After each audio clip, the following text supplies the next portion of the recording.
Buenos días, buenas tardes, buenas noches eh, a todas y todos. Un saludo aquí desde Ginebra, un agradecimiento a los organizadores, al GISEF, al INAES por la invitación a la OIT. Me hubiera mucho gustado estar en México, país fantástico que he visitado muchas veces, pero en fin, la situación no lo permite. Eh, bueno, esta sesión de iniciativas individuales es un espacio de reflexión desde y sobre la economía social y solidaria. Los invitados ponentes intercambiarán experiencias, acciones, estrategias desde sus ámbitos de acción para co-crear rutas que hagan frente a la crisis que estamos atravesando. Una de las crisis peores, ¿verdad?, de la historia reciente del ser humano. La OIT estima que en 2020 se perdieron equivalente en horas de trabajo 255 millones de puestos de trabajo a tiempo completo. Los problemas que existían antes siguen, solo que peores. Me refiero al tema de la desigualdad creciente, al tema del empleo precario y de la contaminación ambiental. OIT considera importante promover la economía social y solidaria para una recuperación guiada por políticas centradas en las personas y en el planeta. Dos ejemplos rápidamente. En marzo de este año, el Consejo de Administración de la OIT ha decidido poner en el orden del día de la Conferencia Internacional del Trabajo, que se realiza en Ginebra en junio del año próximo, un punto relacionado con economía social y solidaria para un futuro del trabajo centrado en el ser humano. Esta va a ser una discusión general. Y también este año se realiza la 12ª edición de la Academia OIT sobre Economía Social y Solidaria en Portugal, aunque será virtual, cuyo título es Reconstruir mejor el papel de la economía social y solidaria en una recuperación centrada en el ser humano y sensible al planeta. En el chat voy a poner el link si alguien tiene interés en conseguir más información. Voy a presentar ahora a los panelistas de esta sesión. La dinámica de esta sesión es básicamente, tendremos dos rondas, más un espacio con conclusiones y un espacio también para preguntas y respuestas. Los panelistas que tenemos hoy son Blanca Boix-Saez, que es licenciada de Administración y Dirección de Empresa por la Universidad de Deusto, especializada en Marketing, Emprendimiento e Innovación por la Universidad Pública Vasca y Máster en Desarrollo de Negocios por la Universidad de Umeå en Suecia. Ha combinado experiencias en el extranjero como consultora con proyectos y docencia. Actualmente es responsable del área de innovación y crecimiento de REAES Euskadi, que es una red de economía social del País Vasco. Su línea de actuación se centra en fortalecimiento del tejido empresarial. Después tenemos a Julián Tucumbi Pila, que es un gerente de ERM Consultores, pertenece al pueblo panzaleo de la nacionalidad quichua, estudiante en maestría de desarrollo territorial por Flaxo, en Flaxo, Ecuador. Se desempeñó como especialista en desarrollo humano, igualdad y género en el municipio de Salcedo y coordinador y técnico de proyectos de fortalecimiento comunitario. Tenemos después a Mariana Espinosa Navas, que es concejal del municipio de Salcedo, licenciada en terapia física, presidente de la Comisión de Igualdad y Género, miembro de las comisiones de legislación y fiscalización del municipio de Salcedo, trabajó en el Ministerio de Inclusión Económica y Social, Ha impulsado la ordenanza para la inclusión de personas con discapacidad y sobre igualdad de género en su ciudad. Actualmente se encuentra elaborando una ordenanza sobre el fomento, desarrollo y fortalecimiento de la economía popular y solidaria. Después tenemos a Caterina Eliana Fernández Paz. Ella es licenciada en Comunicación Social de la Universidad Mayor de San Andrés y maestría en Desarrollo Rural en CIDES, UNSA, fundadora de la plataforma Agrobolsas Surtidas para la comercialización en circuito corto de alimentos de familias agricultoras rurales y pequeños emprendedores urbanos. Trabaja en alianzas con la Asociación Inti Illimani para la implementación de cocinas solares. También es fundadora de la red Polinizar de comunidades agroturísticas y es integrante de la plataforma boliviana frente al cambio climático. Finalmente, Bernard Luiga, Economía Social y Solidaria para el África Central y del Sur. Seneca es funcionario administrativo de la autoridad de la ciudad de Kampala, miembro electo de la autoridad de la ciudad de Kampala, miembro del consejo de la Universidad de Makerere, presidente de la Sala Lumumba de la universidad, representante de los estudiantes de la Facultad de Ciencias Sociales de la misma universidad. En fin, aquí están, les he presentado brevemente los ponentes que van a hablar y les voy a dar la palabra a ellos antes, pero voy a mencionarles las preguntas que les queremos hacer. Después van a tener 7 minutos para contarnos algo. Julián y Mariana comparten los 7 minutos. Las preguntas son ¿cómo han funcionado hasta hoy las alianzas que existen en la economía social y solidaria? ¿Deberían cambiar? Esta es la primera pregunta. La segunda pregunta es ¿cuál es el beneficio tangible y real de las redes de investigación e intercooperación en el sector de la economía social?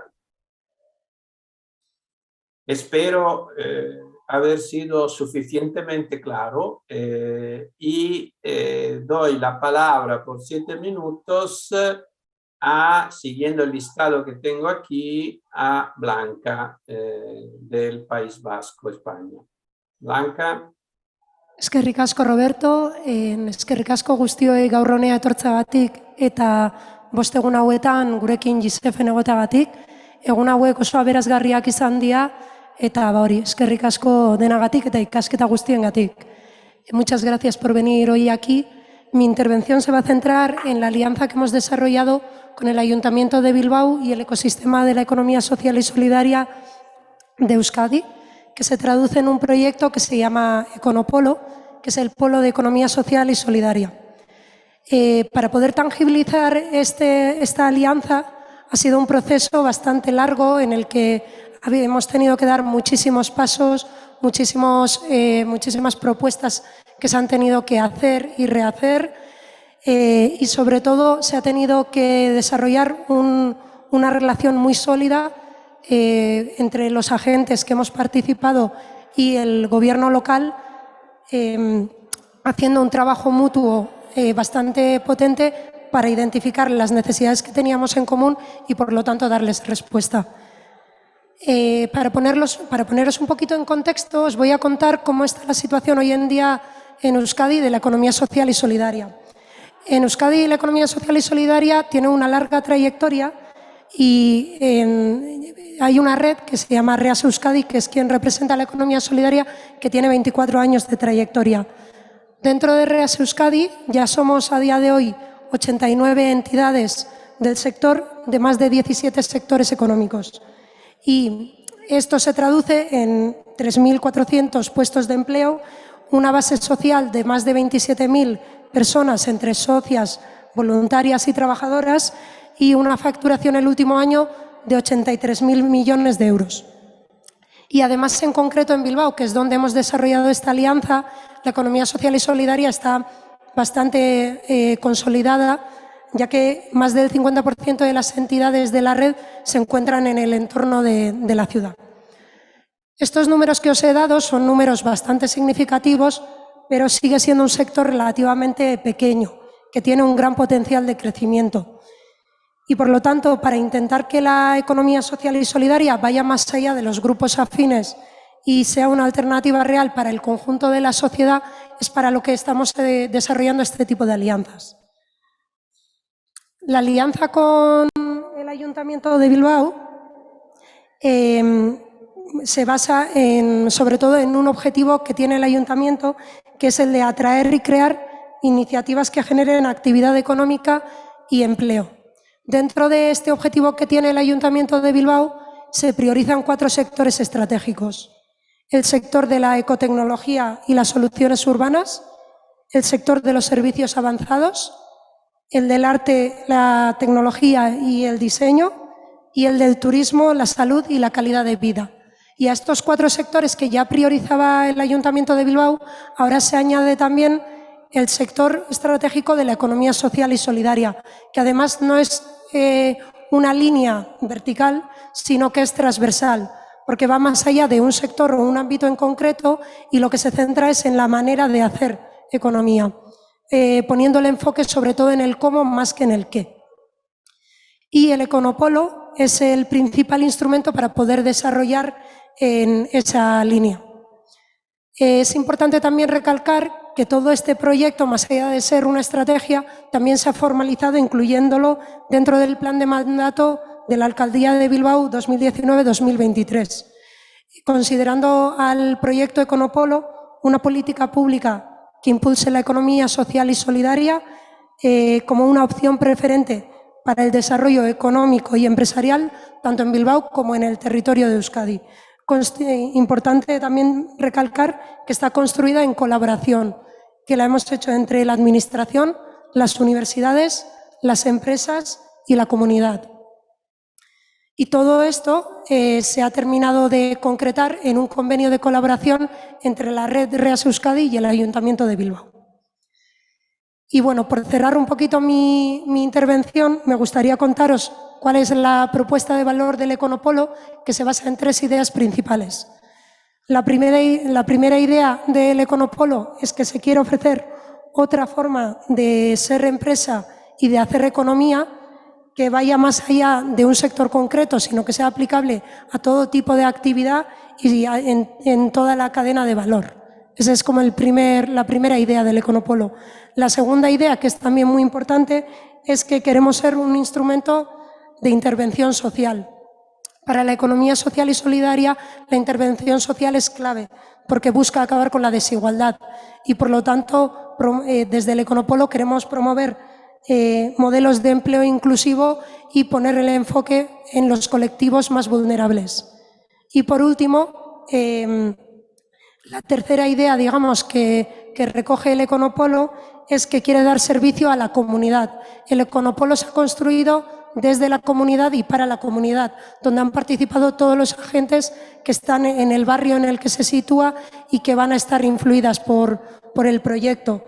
Y además, dentro de esta comunidad se quieren promover formas diferentes de hacer economía que no tienen por qué ser monetarias, como por ejemplo los bancos de empleo o los bancos de tiempo, de trueque, las redes de apoyo o las monedas sociales como la que conocimos ayer con el proyecto de Quilur, que también es parte del Econopolo.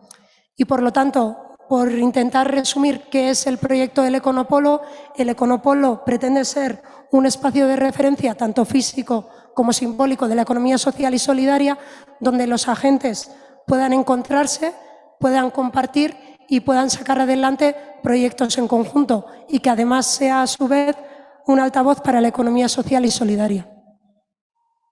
Eskerrik asko, muchas gracias.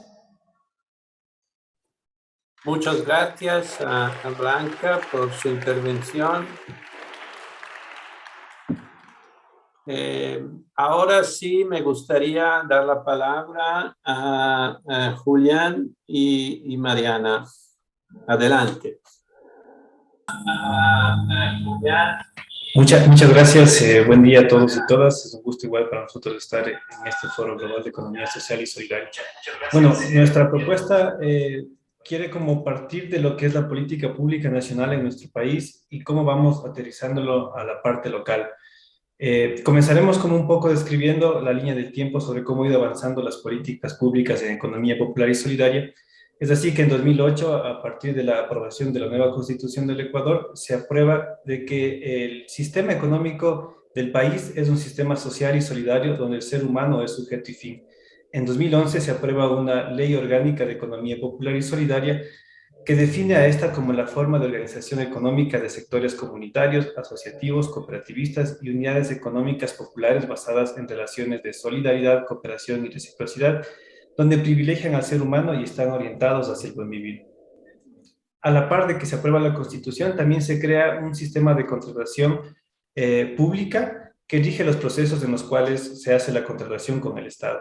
Y en 2012 se crean los primeros mecanismos que incluyen a los actores de la economía popular y solidaria, digamos, con ciertos beneficios, ¿no? Estas se les denominan ferias inclusivas y también catálogo electrónico inclusivo.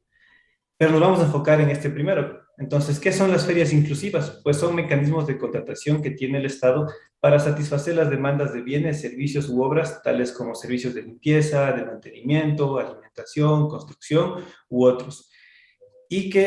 Y en donde participan asociaciones, cooperativas, gremios, sindicatos, artesanos, individuos, micro y pequeños productores. Estos mecanismos no tienen límite sobre el valor de contratación. Pueden ser procesos de $100, de 1,000, de 1,000,000, de 10 millones o mucho más.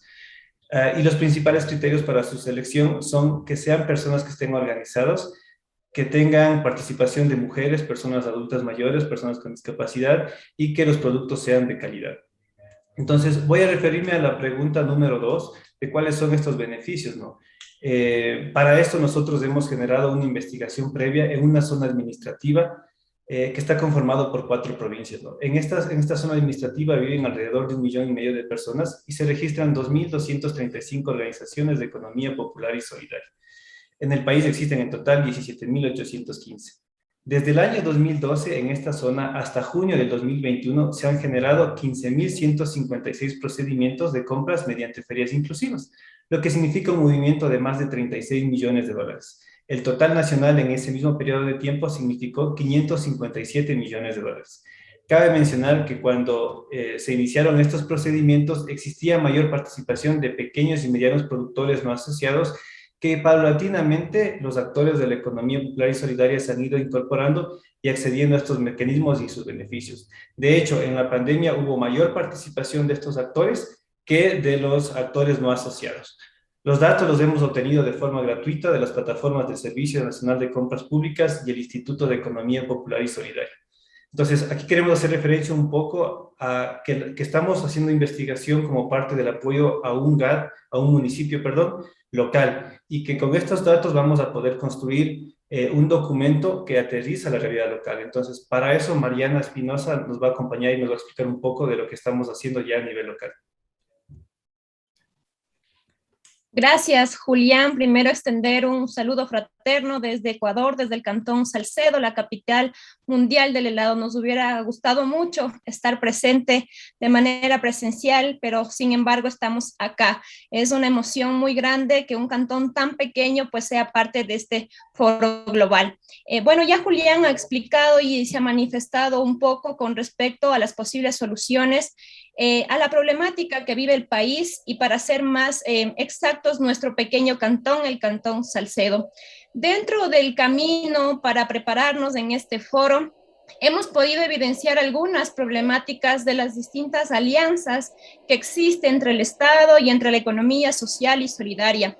Dentro de esta quisiera ser enfática en 2 problemáticas. La primera es el desconocimiento para que los emprendedores puedan asociarse, puedan organizarse y de esta manera pues ser más fuertes tanto en la participación del sector público a través de las ferias inclusivas, pero también haciendo presencia con los distintos productos y manufactura local. Otra de las problemáticas más importantes que podría yo mencionar es la falta de respaldo que como gobierno local ha tenido este segmento de la población. No ha habido una intervención urgente de las autoridades a través de la implementación de políticas públicas que reconozcan y respalden a la economía social y solidaria como un mecanismo para generar ingresos, pero sobre todo para que la economía sea dinamizada dentro del cantón y dentro de nuestra provincia. Hay algunos otros factores que también intervienen, como son la dificultad para el acceso de algunos servicios, como la conexión, como la educación también, que ha influido muchísimo en este tipo de sectores. Durante los últimos años y los meses en los que han transcurrido algunas problemáticas a nivel social y haciendo énfasis en la pandemia, se han generado muchos tipos de negocios acá en el Cantón Salcedo. Creo que los emprendimientos fueron el tipo de economía que más surgió. Sin embargo, aquellos sueños se vieron estancados por falta de respaldo, por falta de conocimiento, de una educación continua que sin duda alguna pueda fortalecer la economía social y solidaria. Es por eso que nosotros como gobierno autónomo descentralizado o como municipio local estamos impulsando un proyecto de ordenanza, una política pública que pueda respaldar, que pueda educar, que pueda capacitar a este pequeño segmento, a este proletariado, a las autoridades también en servicio de contratación pública, para que nuestros emprendedores, para que estos pequeños y medianos negocios no se queden estancados, sino más bien puedan seguir creciendo, puedan ser parte de la activación económica del cantón, de nuestra provincia y de nuestro país, a través de la manufactura local, de productos de calidad que también son importantes para el crecimiento de la economía. Y finalmente, como lo he sabido manifestar, nuestro objetivo principal es que todo lo que genere el GAD municipal, el gobierno autónomo descentralizado o estas asociaciones y organizaciones se quede acá en el Cantón Salcedo, en donde podamos prevalecer sobre todo el intercambio de culturas, el intercambio de productos, pero darnos a conocer a través de lo que pueden hacer nuestros pequeños emprendedores. Para responder a la pregunta, quisiera decirles que es muy importante cambiar las alianzas que existen. Por supuesto que tenemos que cambiarlas. Debe haber una intervención urgente como autoridades. Debe crearse ese eslabón de confianza con nuestros emprendedores para que ese sueño que tienen ellos de crecer como empresa no decaiga. Más adelante, pues les estaremos contando la posible solución local como Cantón Salcedo que estamos implementando, que nos encontramos en curso, la estamos ya construyendo y nos encontramos pues fascinados de encontrar la problemática, las deficiencias y las posibles soluciones que como autoridades locales vamos a impulsar para que este pequeño segmento, como lo he venido manifestando, pueda fortalecerse, pueda crecer y la economía también popular y solidaria, social y solidaria, se vea también fortalecida. Muchas gracias y es un gusto.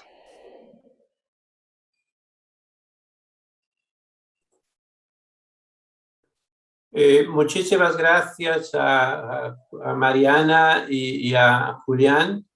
Ahora le doy la palabra a Catherine Eliana Fernández Paz. Catherine, tienes la palabra. Muchas gracias, buenos días. Bueno, y la hora que le corresponda a cualquier lugar del planeta que nos están viendo. Bueno, nosotros en la Red Polinizar en Bolivia estamos promoviendo los viajes de agroturismo para unir campo y ciudad, que es una metodología que se ha escuchado durante la semana en el evento aquí, que la están llevando adelante muchas organizaciones en distintos países, ¿no? Y también de distintas formas. Bueno, la Red Polinizar lleva ese nombre porque nosotros queremos hacer esta analogía, ¿no? De que las comunidades rurales que visitamos son las flores y los visitantes, cada agroturista es un agente polinizador, ¿no? Que va a llevar el pensamiento a un destino de reproducción. Este pensamiento que manejamos, ¿no? Que se ha estado hablando toda la semana de alimentación, que sea lo más digna que podamos alcanzar, que es cada vez más difícil porque ya no sabemos lo que estamos comiendo, ¿no? El planeta está en crisis alimentaria y tenemos que ser consumidores informados, pero es una tarea que se ve muy poco, la gente no quiere informarse mucho, entonces la tarea se nos hace cada vez más difícil.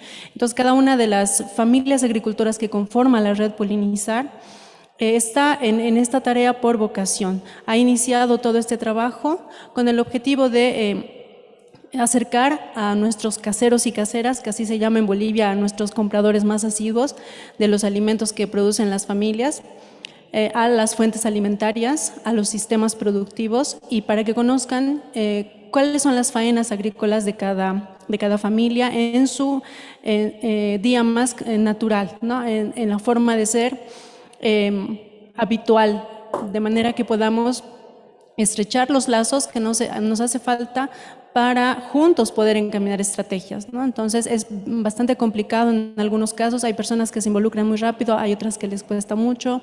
Entonces en cada uno de los viajes que se organizan tratamos de hacerlo como mínimo un viaje por semana. Son más de 22 comunidades en el departamento de La Paz, que es la sede de gobierno, y que además es un departamento que tiene como un resumen ecológico de todos los pisos que tiene el país. Es bastante diversa la oferta. Tenemos comunidades del lago, tenemos comunidades del altiplano, del Yungas, que son regiones biodiversas, subtropicales. Tenemos también del trópico, tenemos también de cumbres nevadas, ¿no? De valles secos. Entonces, cada familia tiene una tradición productiva diferente de acuerdo a su ecosistema. Se producen verduras, frutas, hortalizas, manejo de ganadería camélida, por ejemplo, que en muchos países no hay llamas, alpacas, ¿no? Tenemos por allá, hacen artesanías en tejidos, en totora, en el caso del lago Titicaca. En fin, entonces la producción alimentaria y artesanal, y además medicinal, y también de flores, es bastante diversa, y también de abonos. Se está incursionando en que sean orgánicos, también todos los agroinsumos para evitar los sintéticos, ¿no? Pero es una tarea en la que no podemos llamarnos que somos ecológicos. Sí tenemos metas ecológicas, pero hay que ser muy, muy sinceros en que la producción le cuesta mucho ofrecer un producto netamente ecológico, porque la contaminación es global, eso no es ninguna noticia. Entonces, si un agricultor, una familia, emprende un trabajo recuperando las prácticas de los abuelos, las abuelas, de todas maneras su producto puede ser contaminado por los vecinos, que ellos sí pudieran estar utilizando agroinsumos sintéticos a través de la polinización misma del aire, del agua, que se utiliza de manera común, que además tiene un ciclo que siempre va y vuelve, ¿no? Entonces, es muy complicado ahora decirle a nuestro comprador, esta cebolla o este camote es ecológico, porque estaríamos engañando, y además es un autoengaño. Así, a ese nivel hemos llegado a que sí tenemos serias intenciones de producir las cosas limpias. Por supuesto que es un compromiso, ¿no? Y lo mismo los consumidores buscan cada vez más, y mucho más con producto de la pandemia, cosas sanas, pero juntos estamos apelando a ver la historia y el recorrido de cada alimento desde la semilla o incluso antes de la semilla, y es bastante complicado garantizar que sea ecológico. Por lo tanto, todos tenemos que encaminarnos, ¿no? A que podamos encontrar en algún momento un producto que pueda decir si esto ha sido producido y no me va a dañar el cuerpo, ¿no? Es sumamente complicado. Entonces, nuestra red lo que hace es que las familias son las que planifican además sus viajes, nadie diseña las cosas por ellos, aprendemos este trabajo del turismo en la práctica. Entonces es una metodología en la que es una red abierta, que todas las comunidades rurales que desean puedan unirse, pero tenemos procedimientos para que se vayan incorporando las comunidades, las familias, y se van quedando las que realmente encuentran vocación en este trabajo, que no es sencillo, requiere capacitación, la vamos buscando permanentemente juntos.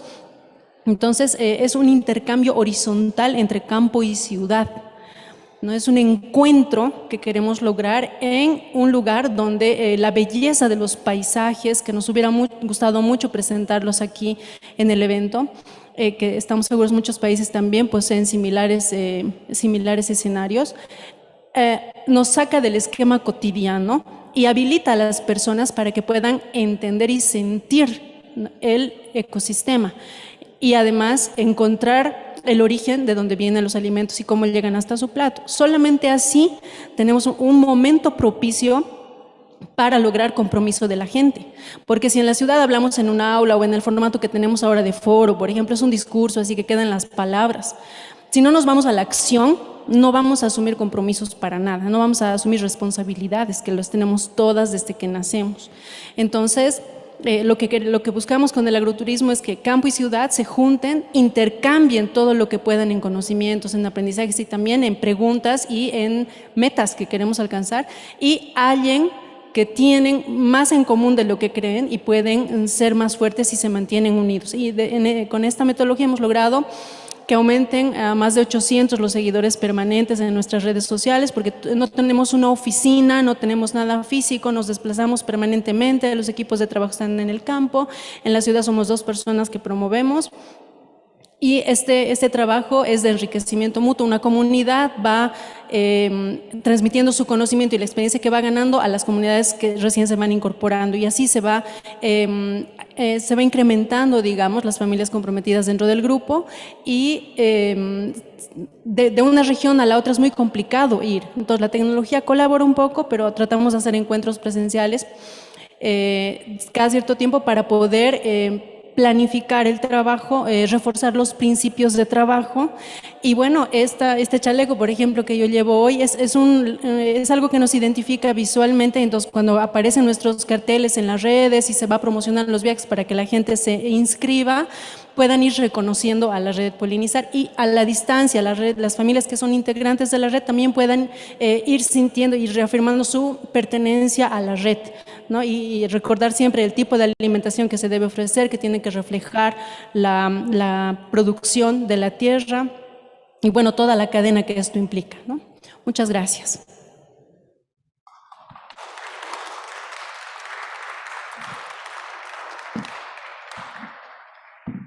Muchas gracias, Catherine, muy interesante. Ahora le doy la palabra a Bernard Luiga. Bernard, tienes la palabra.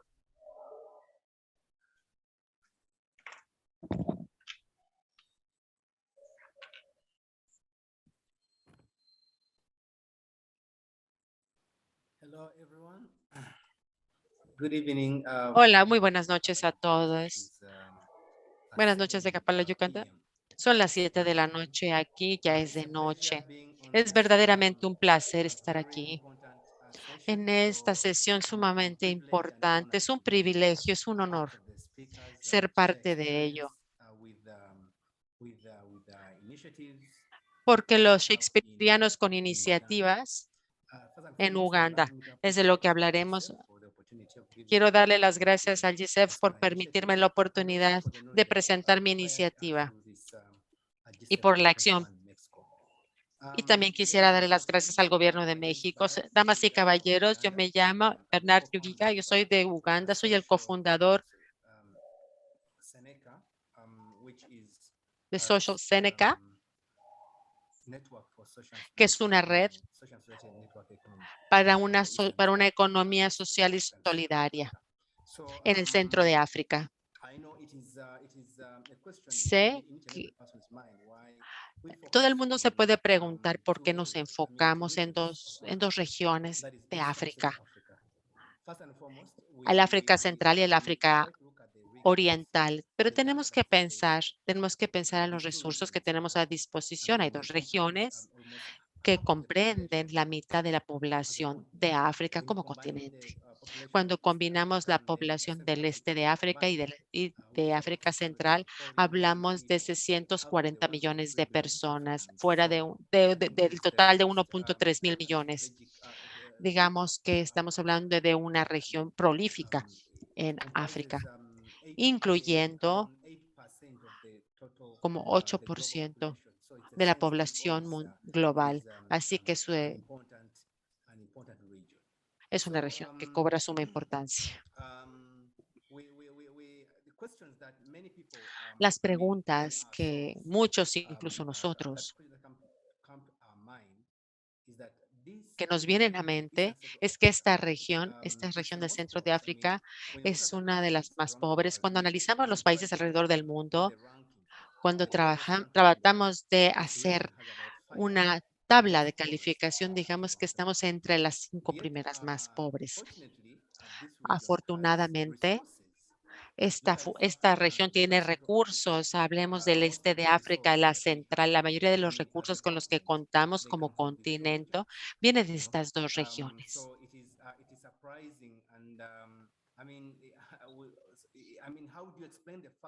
¿Cómo explicamos el hecho que una región que tiene recursos naturales, una región que tiene muchísimas personas, una región que cuenta con minerales, con gas natural, una región que cuenta con vida salvaje, con vegetación? Hablamos de que la región tiene más de 30% de las reservas minerales mundiales, 8% del gas natural y 12% de petróleo. Una vasta población. Ahora nos preguntamos por qué. ¿Por qué sigue siendo una de las regiones más pobres? Esa es una pregunta medular y creo que es por eso que la presento como un elemento dentro del marco de la ESS. La GSF nos ha dado la capacidad en una ocasión, no solo en una ocasión, sino en dos, y en esta ocasión podemos manifestar manifestar qué tan productivos somos, y creo que el desafío que tenemos ahora, nosotros contamos con 36%, estamos entre los países más pobres y, y están todos en esta región. Han sido regiones afectadas por corrupción, guerras, inestabilidad. Entonces, la única intervención, ha habido muchas intervenciones dentro del sector público, pero considero que la situación no ha mejorado. Así que considero que a través de una economía social y de solidaridad, podemos solucionar la mayoría de los problemas que enfrentamos como país, particularmente en esta región. Naturalmente, empezamos esta iniciativa y hemos formalizado sus operaciones en 2021 y afortunadamente en aquel tiempo, cuando teníamos que empezar las actividades, nos tuvimos que enfrentar ante la pandemia de la COVID-19 y un gran desafío por ente de implementación. Queríamos crear redes con las ESS en diferentes países. En Uganda, en este momento, contamos con 5 organizaciones que son parte de esta red. Así que estamos viendo con entusiasmo las iniciativas que queremos generar. Queremos llegar a los gobiernos locales, a regiones de la ESS, por ejemplo, en Tanzania, en el sur de Sudán, Somalia, Ruanda, Burundi, Congo. Queremos llegar, alcanzar, tener una relación y una alianza con sus ESS y sus gobiernos locales. Obtenerlo porque no lo podemos hacer solos. Como entidad consideramos que no podemos trabajar por nuestra propia cuenta. Nosotros consideramos que cuando nos unimos, cuando trabajamos de la mano, podemos lograr muchísimo más. Así que aquí tenemos nuestros objetivos. Tenemos que hacer que el ecosistema funcione y tiene que ser prioridad en nuestra agenda de actividades, porque lo que está pasando en este momento, vemos ganancia personal, ganancia financiera personal, como he comentado, pero promovemos un sistema todo incluido con la defensa no solamente de las ESS. Nosotros lo que queremos es crear programas y conectar con las ESS de diferentes regiones y creo que deberíamos de lograr los objetivos y estamos viendo que la incidencia de la COVID sigue en disminución y creo que de esa manera podremos implementar las actividades. Y finalmente,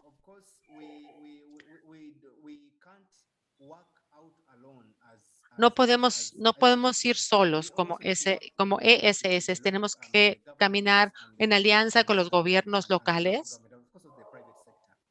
y tenemos que hacer partícipe al sector privado. Así que estamos analizando cómo podemos armonizar nuestras alianzas en cuanto a saber cómo podemos implementar nuestras iniciativas trabajando en conjunto con diferentes entidades y diferentes actores. Así que esperemos que cuando la situación de la pandemia llegue a su normalidad, ya podremos empezar ciertas iniciativas. Yo quiero agradecerles por la gran oportunidad y veo con entusiasmo el poder obtener más conocimiento, porque la mayoría de los participantes aquí cuentan con mucha experiencia en el marco del SS y vemos con entusiasmo el obtener apoyo, conocimiento de su parte para asegurarnos de que podemos promover la agenda de la SS en la región centroafricana. Gracias. Muchas gracias, Bernard.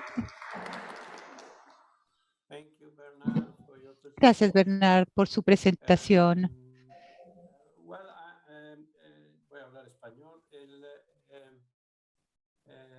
Me parece muy rápidamente unos comentarios rápidos sobre vuestras presentaciones, sobre todo con respecto a los resultados, ¿no?, que han conseguido mediante estas alianzas. Yo creo que Blanca enfatizó un tema importante que ha logrado en la región del País Vasco, que es una región con una enorme tradición de economía social y solidaria.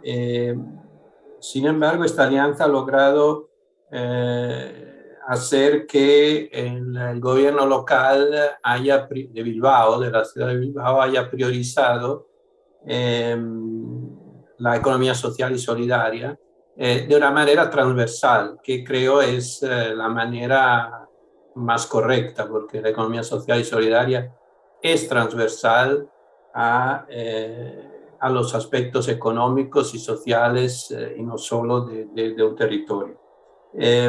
Julián y Mariana bueno, han hablado de resultados, ¿no?, del incremento en las transacciones económicas, mencionó Julián, y Mariana ha hablado de la necesidad de hacer que la actividad económica sea enraizada en los territorios, o sea, que lo que se realiza no se vaya afuera, que las formas de explotación que conocemos, que extraen riqueza de un territorio para llevarlo a otros territorios, hay que pararla, y que la economía social tiene esas características para enraizar la actividad económica, que es un poco lo que entiendo, Bernard, con la red en una de las regiones más pobres, pero al tiempo mismo más ricas, ¿no?, de África Central.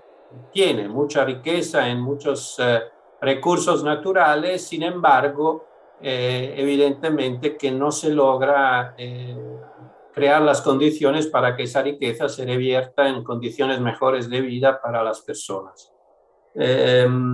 Y bueno, Catherine nos ha hablado de dos temas que me parece importante, ¿no? Esto del encuentro entre el campo y la ciudad, que es un tema fundamental, y esta inversión no sé si inversión es la palabra, en conseguir el compromiso de la gente, ¿no?, a través del ejemplo, a través de la acción. Creo que han conseguido, el trabajo todavía es largo, pero los seguidores han aumentado. Bien, entonces, dicho esto, quiero recordar a los asistentes físicos y virtuales que dejen sus comentarios y opiniones y respuestas a las preguntas que hemos hecho en los lugares que están indicados, y pasamos a la segunda ronda. Para la segunda ronda, tengo otra pregunta para vosotros, es ¿cuáles deberán ser las acciones o estrategias de las personas, gobiernos, grupos, sociedades, países para lograr un mundo mejor y más inclusivo? ¿Qué acciones deben impulsarse desde lo local? Pregunta nada fácil. Tienen 5 minutos cada uno. Julián y Mariana comparten tiempo y le doy la palabra por primera, siguiendo nuestra secuencia, a Blanca. Blanca, tienes la palabra. Es que ricasco de nuevo, Roberto, muchas gracias. Yo voy a contaros cómo estamos nosotros aterrizando en acciones concretas esta alianza que os he contado antes. Sí es importante recalcar que el Econopolo como proyecto se ha puesto en marcha muy recientemente, de hecho se ha puesto en marcha a inicios de este año, por lo tanto todavía estamos muy al principio del camino y tenemos muchísimo por definir. Pero de momento sí que ya hemos definido 3 líneas de trabajo concretas que os voy a contar ahora mismo cuáles son. En la primera línea de trabajo es la línea de empresa, en la que lo que estamos es desarrollando, por un lado, itinerarios de emprendimiento y, por otro lado, estamos desarrollando modelos de organizaciones habitables que tengan en cuenta la perspectiva feminista. La segunda línea de trabajo que tenemos en el Econopolo es la línea de comercio. En esta línea lo que buscamos es impulsar un mercado alternativo que dé visibilidad a las iniciativas de economía social y solidaria y que además sensibilice a los diferentes sectores de la ciudadanía en torno a la economía social y solidaria y en torno a las iniciativas que ya existen y que pueden consumir. Y además, dentro también de esta línea, queremos fomentar la intercooperación entre las entidades que son parte ya de la red y del ecosistema de la economía social y solidaria y facilitar también vías de financiación que sean alternativas y éticas. Y la última línea de trabajo que tenemos dentro del Econopolo es una línea más específica, que es la línea de la compra pública responsable. En esta línea lo que queremos hacer es trabajar junto con el Ayuntamiento para desarrollar políticas que favorezcan a la economía social y solidaria y a sus entidades, y además formar y asesorar para que incluyan cláusulas tanto sociales como medioambientales en las contrataciones. Y estas son las 3 líneas. Entonces, para este año, ¿en qué acciones concretas las vamos a traducir? En la línea de empresa, próximamente, de hecho en noviembre, vamos a lanzar un programa formativo y de acompañamiento para la puesta en marcha de proyectos de economía social y solidaria en Bilbao. Este programa va a estar dirigido, por un lado, a las emprendedoras que tienen un proyecto de economía social y solidaria, por otro lado, a asociaciones que buscan profesionalizar su actividad y, por último, a las empresas mercantiles que quieren transitar a modelos de economía social y solidaria. Esta formación tiene 2 partes, este programa tiene 2 partes, una primera parte formativa teórico-práctica que también tiene sesiones de networking para que las emprendedoras se conecten entre ellas y también con el ecosistema, y por otro lado tiene un acompañamiento de 18 horas por cada proyecto en el que una persona tutora va a crear junto a ellas un itinerario ad hoc. En la línea de comercio vamos a realizar visitas guiadas a diferentes entidades y proyectos de la economía solidaria, como pueden ser proyectos de energía renovable, banca ética, supermercados cooperativos, ropa de segunda mano y un largo etcétera que tenemos de hecho ya incluidas dentro de la red, y se van a dirigir a diferentes sectores de la ciudadanía. Y con esto lo que buscamos es sensibilizarles en torno a la economía social y solidaria y también fomentar que consuman en este tipo de entidades. Y por último, en la línea de compra pública responsable, en la semana que viene lanzamos 2 formaciones que van a estar dirigidas al personal técnico del ayuntamiento que está vinculado a las contrataciones públicas. Y lo que les vamos a dar en estas sesiones formativas es una introducción a qué es la compra pública responsable, les vamos a dar ejemplos de cómo se puede aplicar y sobre todo vamos a intentar resolver dudas concretas que tengan de cómo pueden aplicarlos en su día a día. Y una vez finalizados estos talleres, lo que vamos a hacer es lanzar una web con una checklist donde va a haber ejemplos de todos los tipos de contratos existentes y ejemplos de cláusulas sociales y medioambientales que pueden aplicar. Y además, el ayuntamiento, reforzando su compromiso, municipal lo que ha hecho es incluir para las cláusulas sociales y los contratos reservados a formas de economía social y solidaria, ha reservado un presupuesto de 700.000 euros. Y eso es lo que tenemos pensado para este año. Eskerrik asko. Eskerrik asko, Blanca. Ahora, Julián y Mariana, adelante. Muchas gracias nuevamente. Bueno, voy a enfocarme yo en la primera pregunta que hizo Roberto. Desde el área, digamos, de la política pública y los gobiernos, lo que queremos responder es cómo vamos nosotros también a apoyar o cómo los gobiernos apoyan estas acciones, ¿no? Pero igual voy a traer a colación 4 ejemplos de cómo hemos visto que se ha hecho contratación pública, ¿no? En la provincia de Chimborazo, por ejemplo, se contrató un servicio de mantenimiento vial por un monto de $500,000 en el que resultaron ganadores 7 asociaciones locales, lo que significaba más o menos 45 personas o familias. En Cotopaxi se celebró un contrato con una asociación de catering conformado por mujeres rurales por un valor de $100,000 para dotar de alimentación a guarderías locales. En Pastaza se adjudicó un contrato de $18,000 para la elaboración de juguetes a una organización y 3 artesanos locales. En Tungurahua, por ejemplo, se realizó un contrato con una asociación de limpieza para el mantenimiento y limpieza de un mercado por el valor de $230,000 que iban a realizarlo durante un año. Los beneficiarios directos al final resultan ser los miembros de las organizaciones, donde la riqueza se redistribuye entre los socios participantes y las ganancias no se concentran en las manos de pocos. En primer lugar, creemos que es importante escuchar a las personas que son parte de estas organizaciones y saber cuáles son sus demandas, cuáles son sus luchas, desde dónde se manifiestan, cuáles son sus intereses para impulsar su producción, comercialización, cómo deciden organizarse y cuáles son las dificultades que tienen, ¿no? Habíamos consultado a una representante de una asociación de servicios de alimentación sobre qué dificultades cree que ella tiene, y ella nos dijo: teníamos el problema de que solo contrataban a una persona. Nosotros somos de economías populares y solidarias. Nosotros somos pequeños, pero hacemos préstamos como asociación. Es dura la lucha, pero hemos podido participar. No solo dejar a una persona, sino redistribuir los contratos y las ganancias entre varias organizaciones, no solo una persona. Y bueno, en Ecuador el término que utilizamos es de economía popular y solidaria, pero a nivel general pues se lo conoce como economía social y solidaria. En segundo lugar, creemos que los gobiernos deben buscar mecanismos que protejan e incentiven las actividades económicas locales, que se promueva la organización y participación de los actores y simplificar los procesos burocráticos. Asimismo, consultamos a uno de estos funcionarios públicos para saber qué piensa de estas ferias inclusivas como mecanismos de articulación entre la sociedad civil y los gobiernos, y nos dijo que en la actualidad hay mucho trabajo informal y esto es un gran problema.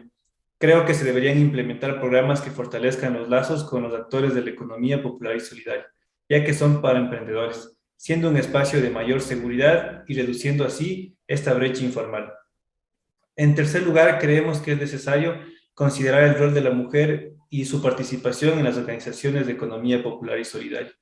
¿Cuál es la contribución económica que generan? Puesto que la mayoría de estas organizaciones mantienen una alta participación de mujeres. Esto en el contexto ecuatoriano puede ser así en otras áreas, pero no sé si lo es así. Y que luego estas mujeres, después de sus actividades diarias, se dedican en muchos casos a las actividades diarias de los cuidados, que en muchos de los casos está invisibilizado y no es remunerado. Si los gobiernos entendemos estas situaciones anteriores, podemos establecer nuevas estrategias que busquen procesos más inclusivos y la redistribución de la riqueza. Entonces, Mariana igual les va a comentar a nivel local cuál es la acción concreta que estamos haciendo. Gracias, Julián.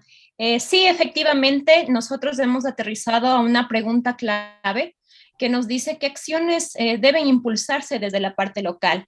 Quisiera iniciar diciendo que las acciones deben nacer sin duda alguna de los gobiernos locales, analizando aquellas deficiencias que durante varios años han concluido en la disolución o en la liquidación de ciertas organizaciones y también en la constitución legal de medianos y pequeños emprendedores. Para buscar una solución, pues debemos tener clara cuál es la problemática. Acá en el Cantón Salcedo, nuestro punto de inicio de investigación ha sido preguntarnos por qué desaparecieron ciertas asociaciones, por qué se liquidaron, por qué no crecen las que se encuentran activas, por qué no se asocian para ser partícipes de otros tipos de procesos, como ya lo comentaba Julián, esta modalidad de las ferias inclusivas.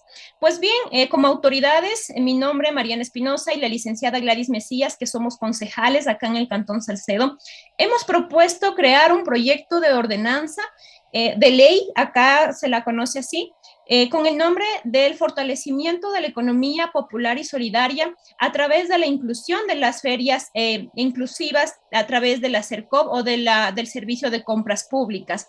Pues bien, nuestra ordenanza nace de la pregunta que compartimos al inicio sobre las alianzas.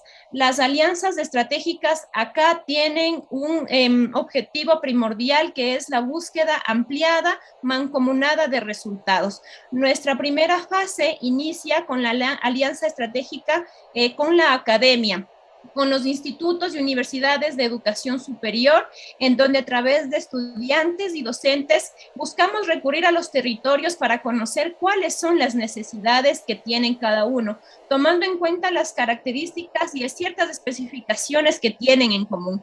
Nuestro segundo paso es ya tener tabulados resultados en donde podremos conocer realmente cuáles son las dificultades. Situaciones como la demografía, las características de servicios básicos, el acceso a salud, a educación, también son algunos de los temas que queremos tener claro en bases a datos estadísticos. Es importante aquí recalcar que la organización es el principal punto para que ciertos emprendimientos puedan mantenerse, puedan sujetarse y puedan perdurar durante el paso del tiempo. Nuestra tercera fase es ya contar con un listado de asociaciones y organizaciones y con estas personas, con estos grupos, poder ya ser los pioneros en diálogos para quedar plasmadas las ideas, requerimientos, tanto para ellos como para nosotros como autoridades, y de esta manera tener pleno conocimiento de lo que nuestros emprendedores necesitan y cumplir de esta manera con nuestras alianzas también. Finalmente, ahora sí podemos construir un modelo de ordenanza, un modelo de ley, en donde primero se pueda plasmar la economía social y solidaria como ley, como una prioridad, en donde el gas municipal o el gobierno autónomo descentralizado tendrá que destinar cierto presupuesto para poder financiar espacios que fomenten las ferias inclusivas, que puedan aumentar el número de procesos durante el año en servicios como los alimentos, la limpieza de mobiliario, repuestos de maquinaria, transporte, entre otros. El último paso es poner en ejecución este proyecto de ley, que aquí en el Cantón Salcedo lo hacemos en un primero y un segundo momento. Después de este puede ponerse ya en ejecución. Implementar ferias locales y, por lo menos, como lo supe manifestar, realizar 3 procesos públicos en donde ciertas asociaciones o personas naturales, pero completamente capacitadas, puedan participar. Esto lo anhelamos hacer en este primer espacio durante el año que viene y analizar los resultados para conocer el impacto que ha tenido este proyecto de ordenanza y, de ser posible, pues realizar modificaciones a futuro. Pero nuestro principal objetivo es colocar como prioridad este tipo de economía, la social y solidaria, dentro de los procesos del Cantón Salcedo. Muchas gracias a Julián y a Mariana, y ahora le toca a Catherine. Adelante. Bueno, gracias. Bueno, para responder la pregunta, hay algunas líneas de trabajo que forman parte de los principios, ¿no? Uno de ellos es, por ejemplo, la gestión integral de la biodiversidad, porque para garantizarnos alimentos necesitamos no solamente guardar las semillas.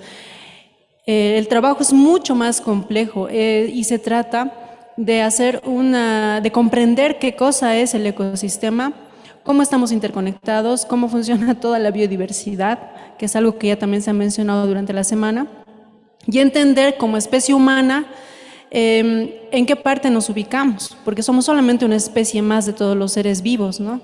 Entonces, y esa interrelación, interdependencia que tenemos entre seres vivos. Entendiendo eso, podemos asumir responsabilidades para proteger la biodiversidad, para garantizar agua, oxígeno al presente. Ya no sigamos hablando más de las futuras generaciones, el presente es el que está en crisis.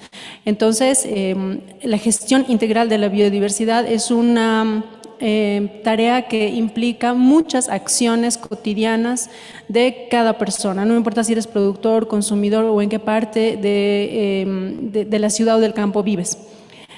Otra línea de trabajo importante es el patrimonio alimentario, entender de dónde viene la alimentación, la parte de la transformación alimentaria también es importante. Y además la manera como se transforman los alimentos, ¿no? Actualmente estamos, nuestras calles, incluso como el campo, a veces tiende a copiar mucho de lo que hace la ciudad en función de un supuesto desarrollo, modernización, entonces copia todo lo malo y también en las tiendas y en los surtidos del campo podemos encontrar mucha alimentación que ahora se llama chatarra, para resumirla, ¿no? Envasados, altamente ultraprocesados. Entonces, eso nos tiene que ayudar a distinguir qué cosa podemos llamar patrimonio alimentario, qué vale la pena recuperar, difundir y además proponer también como innovaciones. Últimamente la gastronomía se ha convertido en una profesión elegida por muchos jóvenes y esta es una de las buenas noticias de las nuevas generaciones. Están incursionando en otros esquemas, otros proyectos de vida. También tenemos los animalistas, tenemos gente que está proponiendo políticamente de otra manera discusiones y debates, y a través de la comida muchos jóvenes están proponiendo cosas interesantes. Entonces tenemos que prestarles atención, apoyo fuerte, porque lo están haciendo con recursos propios.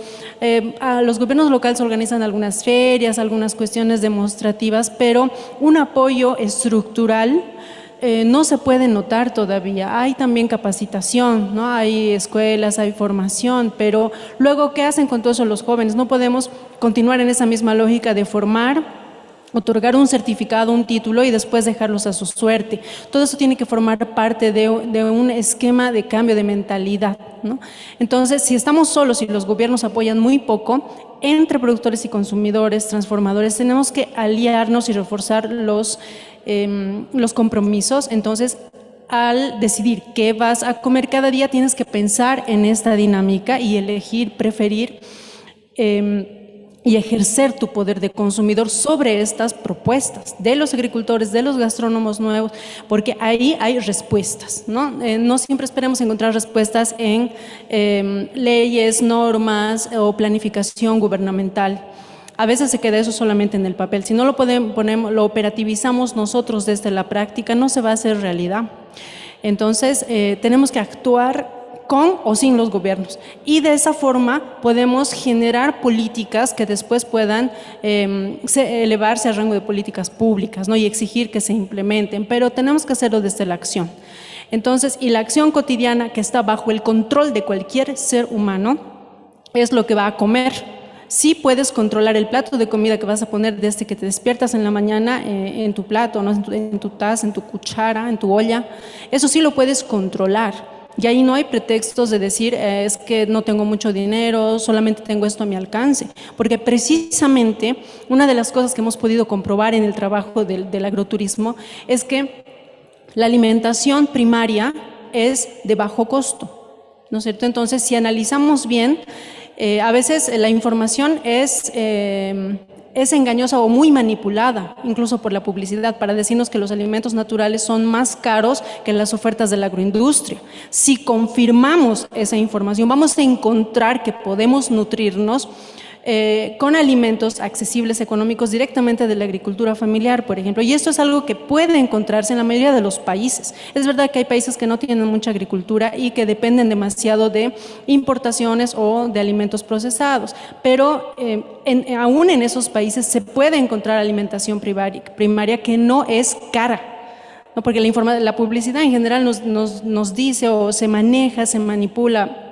de muchas formas estos insumos, como que ya no es posible encontrar alimentos ecológicos, por ponerle una etiqueta, al alcance de la gente, y solo la agroindustria puede proveerlos, solo la agroindustria puede solucionar los problemas de hambre, cuando es mentira. En realidad, la pobreza ha estado siempre ligada a estos datos de malnutrición y hoy en día sabemos que, por ejemplo, los problemas de obesidad, alergias, cáncer, están ligados a una mala información y consumo equivocado de las cosas. Es decir, no porque soy pobre como mal, no. También si tengo mucha plata como muy mal, ¿no? Estos deliveries son caros cuando nos vienen a entregar a la puerta de la casa la comida. Entonces sí tengo plata, ¿no es cierto? Si puedo pagar un delivery que me trae la comida a la puerta, tengo dinero. Entonces si tengo dinero puedo informarme sobre la calidad de la alimentación y puedo buscar acceder a alimentos. Y además con esto dinamizar la economía circular. Eso quiere decir que si le compro lo más próximamente que puedo, con la menor cantidad de intermediarios posible, al productor, a la familia agricultora o transformadora de alimentos, ese dinero que yo voy a gastar en esta comida va a volver a mi bolsillo más rápido, ¿no? Porque en países como Bolivia tenemos mucho problema de contrabando e importación de alimentos, que además los producimos internamente, pero se da prioridad a este otro tipo de alimentos y el contrabando define el precio interno de los alimentos. Y eso es un fenómeno que también lo hemos encontrado en otros países aquí compartiendo con los otros compañeros, ¿no? En sus países pasan cosas similares, en México también. Entonces, por no informarnos, favorecemos a que nuestro dinero fugue del país todos los días por comprarle al contrabando. Entonces, si nos informamos bien, establecemos la cadena de suministros alimentarios y favorecemos a la economía local. Y una vez más, esa plata que voy a gastar en mi comida todos los días va a retornar a mi bolsillo más rápido. ¿No? Tengo mejores posibilidades de iniciar una dinámica de alimentación más digna, ¿no? Y de compromiso local con la alimentación, ¿no? Gracias.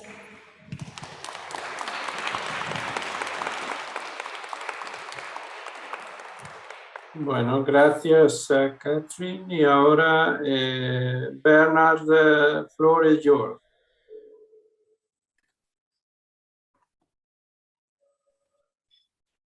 Thank you. Muchas gracias. Me da muchísimo gusto haber escuchado estos grandes ponentes. Ahora, claro, como ya les expliqué, cada región tiene sus propios problemas y desafíos. En cuanto a la región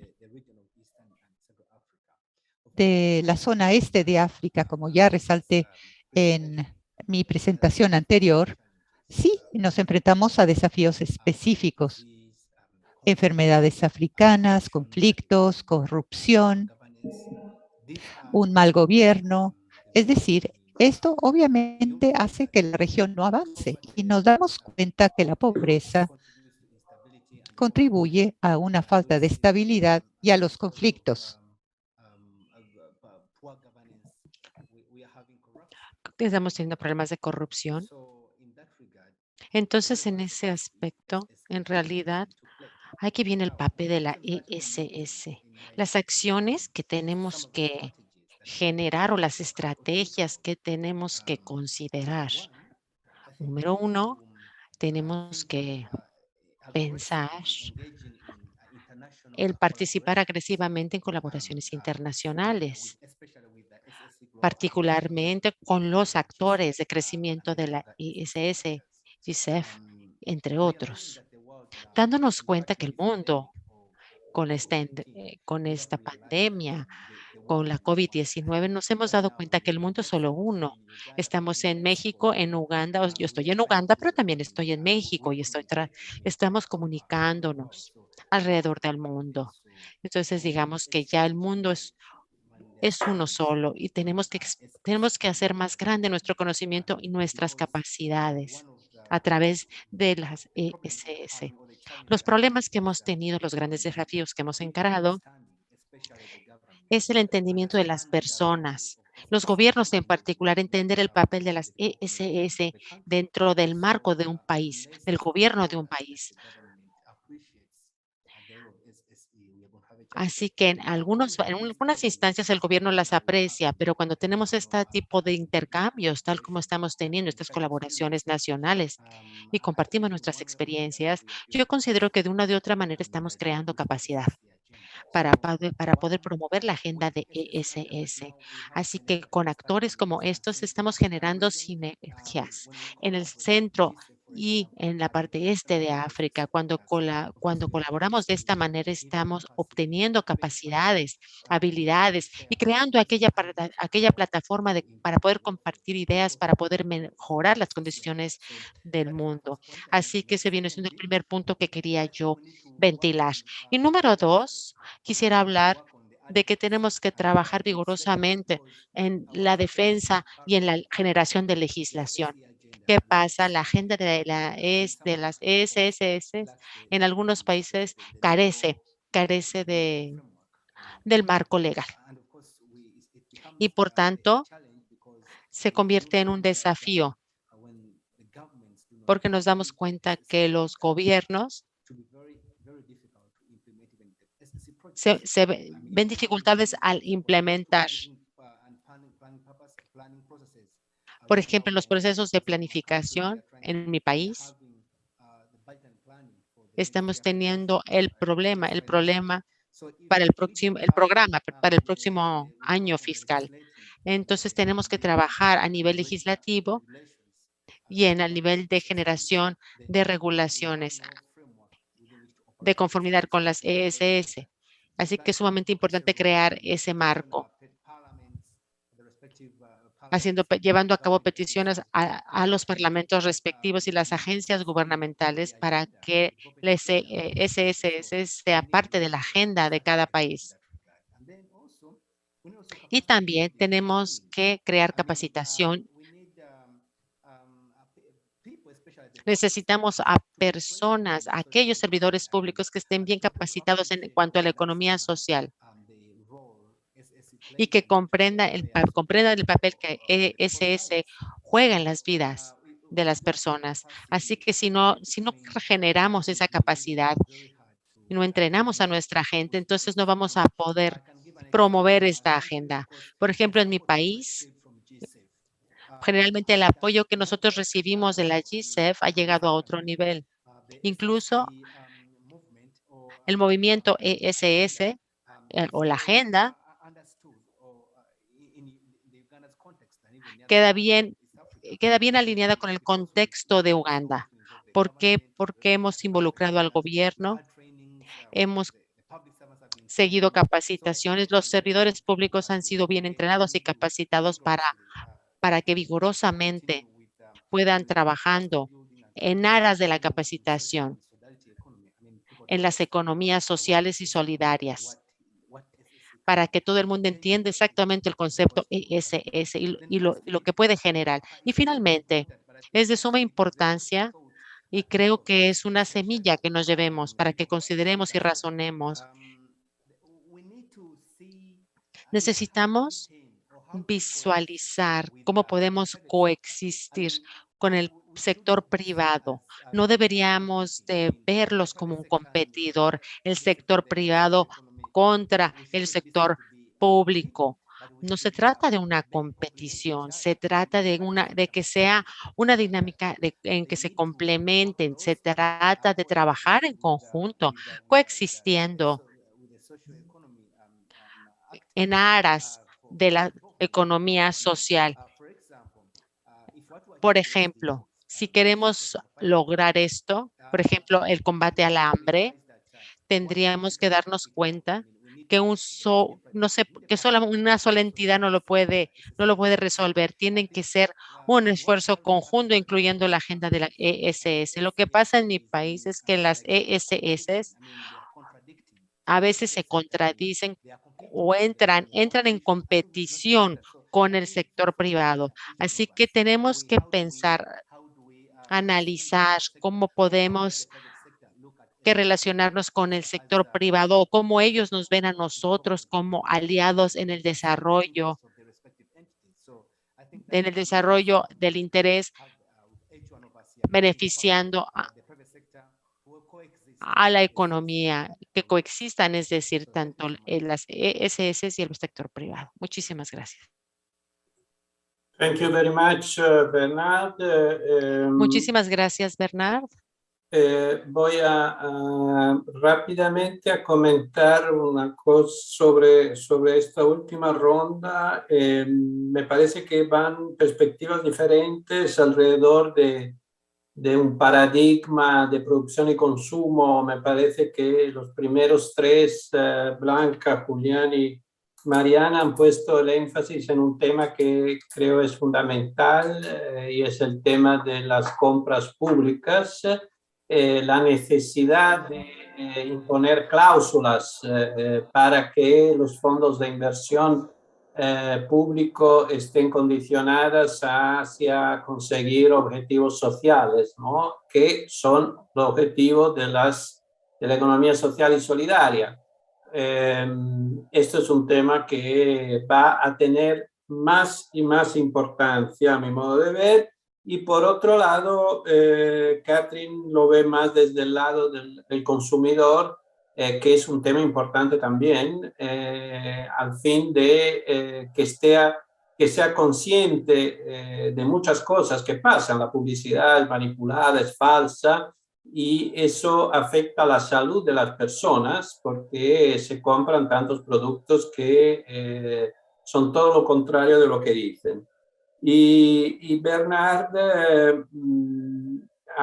digamos, en este tema de la conciencia de los consumidores, ha puesto en relieve el tema de la necesidad de capacitación, que es fundamental en el proceso este de elevar el nivel de conciencia, así como obviamente el reconocimiento que un marco legal puede dar.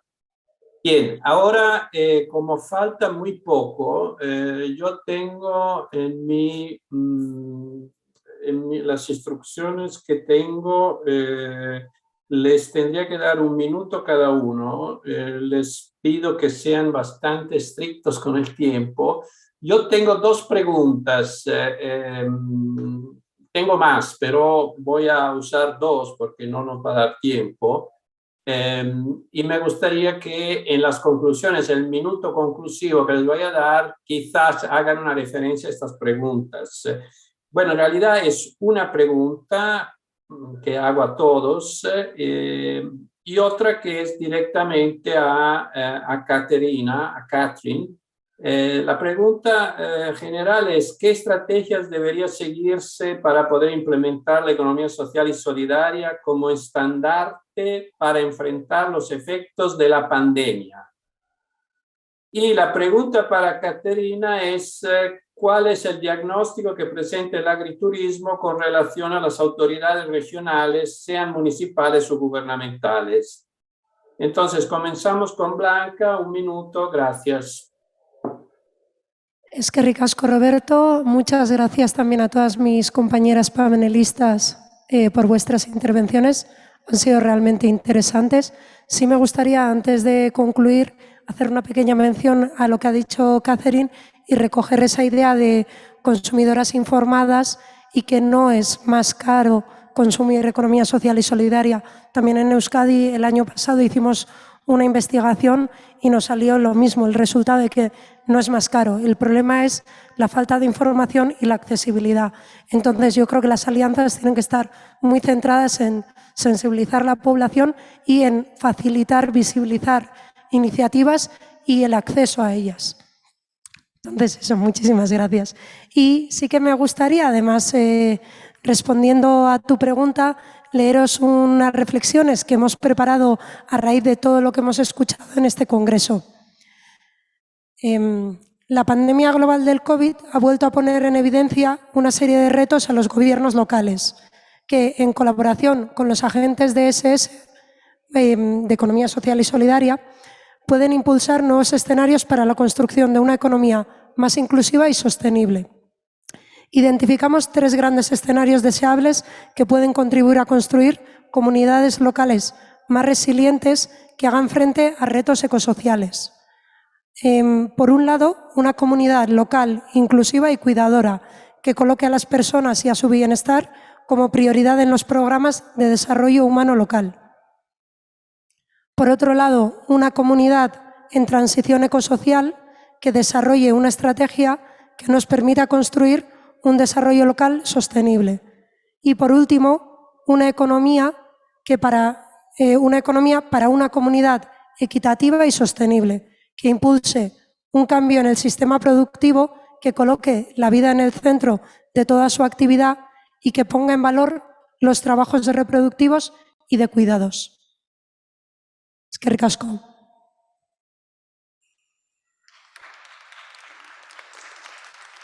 Eskerrik asko, Blanca, y le doy la palabra a Julián y Mariana, ahora sí 1 minuto cada uno.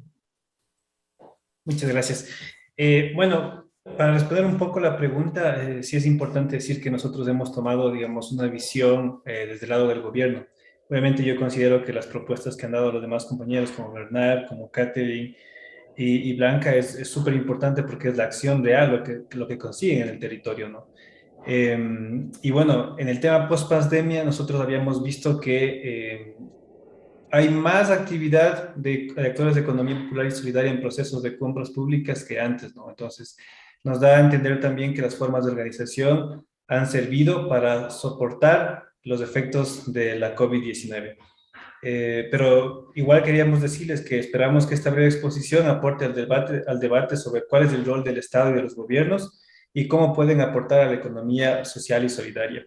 Este trabajo colaborativo lo hemos realizado con varias personas y con la municipalidad y varios actores de la economía popular y solidaria, entre ellos la economista María José Tenorio, el economista Sebastián Castellano, la licenciada Gladys Mesías y el municipio de Salcedo. Entonces, queremos también demostrar de esta forma que podemos colaborar entre varios sectores y así buscar alternativas que puedan permitir que los actores de la economía popular y solidaria resistan y puedan generar economía local. Muchas gracias.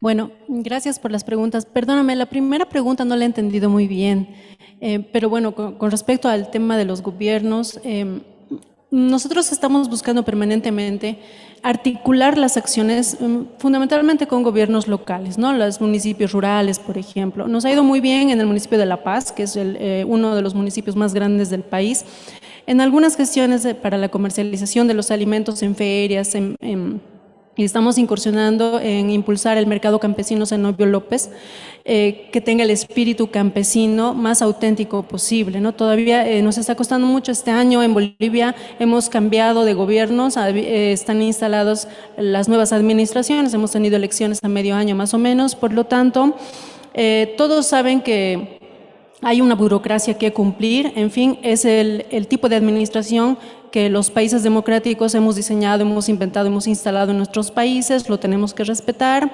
Lamentablemente la corrupción también es parte de todo esto, para nadie eso es ajeno. Pero no abandonamos esa tarea cotidiana de querer articular con ellos. Siempre estamos elaborando cartas, tratando de cumplir la normativa urbana, por ejemplo, para ocupar un espacio público con nuestros productos, que siempre para un pequeño productor es sumamente difícil, es sumamente complicado. Nos dan horas limitadas y bueno, en ningún país es ajeno que a un productor que se sienta con sus naranjas en la calle lo desaloja la Guardia Municipal. Esto lo hemos vivido nosotros muchas veces también. Entonces tratamos de cumplir, pero es bastante cansador y agotador. Entonces ese tipo de trámites son los que habría que agilizar bastante. Sin embargo, nosotros también hacemos otras acciones independientes de gobiernos, es decir, ¿por qué? Porque esas libertades también tenemos, y si las tenemos, pues las tenemos que usar responsablemente, ¿no? O sea, nadie te va a meter preso por hacer alianzas, por emprender acciones colectivas en grupos independientes que no necesariamente tengan un registro legal, por ejemplo, ¿no? Como en los países de ustedes también ocurre, en Bolivia tenemos un registro que da la legalidad, digamos, a productos para que puedan circular en los mercados, ¿no? Sean formales o informales, ¿no? Entonces te da ese sello de formalidad. Sin embargo, si le da ese registro a Nestlé, a Coca-Cola o a Burger King o a McDonald's, ¿por qué nosotros tenemos que tener ese mismo registro para entrar en la misma bolsa? Esto no es coherente, ¿no es cierto? Entonces ahí hay que revisar bastante, hay que actualizar la normativa que te hace cumplir ciertas condiciones para obtener ese registro legal. De todas maneras, las movilizaciones colectivas por producir y ofrecer alimentos alternativos no son, o sea, gozan de legitimidad cada vez más, y eso se nota en los países de ustedes también. Entonces, eso quiere decir que podemos también alcanzar legitimidad y en algún momento nos van a tener que legalizar, porque el consumidor va presionando con su decisión de compra sobre esta acción gubernamental. Entonces está en nuestras manos también. ¿Que cuesta mucho? Por supuesto que sí, hasta cárcel, multas, muchas de esas cosas. O sea, el productor es perseguido, ¿no es cierto?, por no entrar en ciertas líneas. Perdón, Y eso lo... Catherine, tengo que dar la palabra a vosotros. Gracias. Gracias a ustedes. Entonces,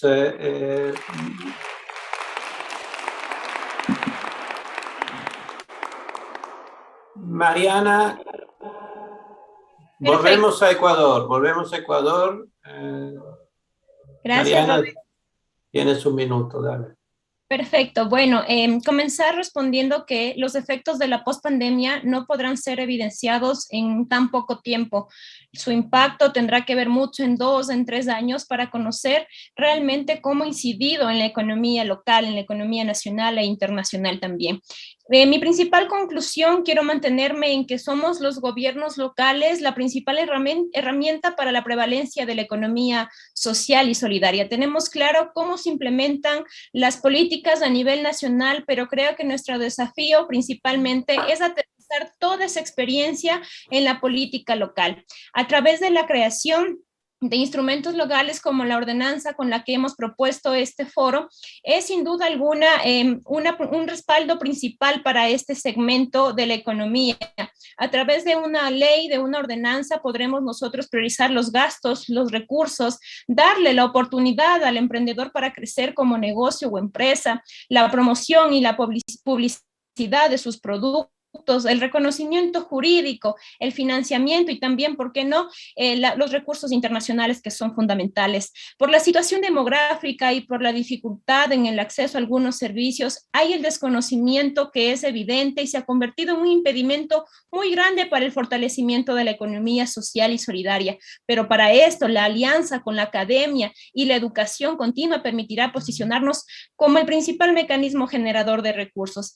Finalmente, creo que a través de las políticas públicas locales podremos contribuir y superar los índices de pobreza en específico, personas que se encuentran en pobreza y en extrema pobreza acá en el Cantón Salcedo. Y finalmente, fortalecer la economía generada por las comunidades, por las familias, por las etnias, por los pueblos y nacionalidades indígenas que tenemos aquí en nuestro cantón y también, ¿por qué no?, la inclusión del género, niños, mujeres, adultos mayores, diversidades sexogenéricas, entre otros, por quienes buscan el cuidado de la naturaleza, como ya escuchábamos en otras ponencias, y por quienes buscan el intercambio de cultura a través de la asociatividad y la solidaridad.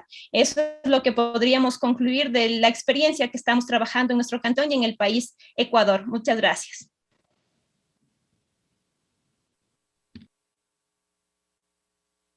Muchas gracias a Mariana. Yo le mandé la pregunta a Bernard en el chat en inglés.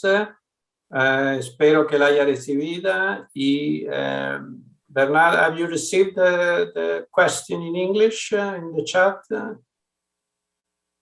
Yeah, thank you very much. It's a tricky question. Sí, muchas gracias. Es una pregunta un poco capciosa, pero no es fácil responderla, pero considero que si puedo yo dar una observación personal, considero que voy a dar un ejemplo de lo que ha ocurrido en mi país o en la región africana. Las vidas de la mayoría de los individuos se han visto sumamente afectadas. 80% de la economía es informal aquí. La gente sobrevida se basa en actividades informales. Así que ante la pandemia por la COVID-19, la vida de la gente se ha visto sumamente afectada. Hemos visto pueblos cerrar completamente. Hemos visto negocios cerrar. Hemos visto empresas cerrar. Entonces, considero que con la agenda de la ESS, lo que se tiene que hacer es saber cómo vamos a reconstruir lo destruido por la COVID-19, que tal vez tendremos que recopilar datos. Y creo que La ESS puede jugar un gran papel para poder recopilar la información que nos permita analizar los daños causados por la COVID-19, para poder saber cuántas personas han perdido su actividad comercial. Así que, en mi punto de vista, la intervención de la ESS es lo que nos puede traer iniciativas para que vuelva a haber una reconstrucción de la vida, de las vidas y de la economía de las personas. Muchas gracias.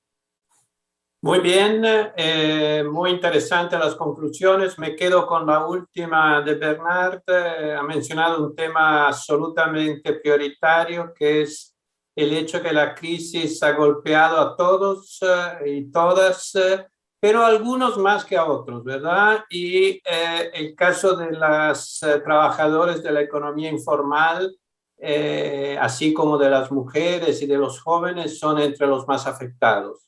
Yo creo que la economía social y solidaria puede ser un puente para promover la transición, por ejemplo, de la economía informal a la formal. Y con esto cierro, ya nos hemos pasado del tiempo. Quiero agradecer a Blanca, a Julián, a Mariana, a Catherine y a Bernard por las excelentes contribuciones y les mando un saludo solidario desde Ginebra, esperando volvernos a ver pronto. Muchas gracias.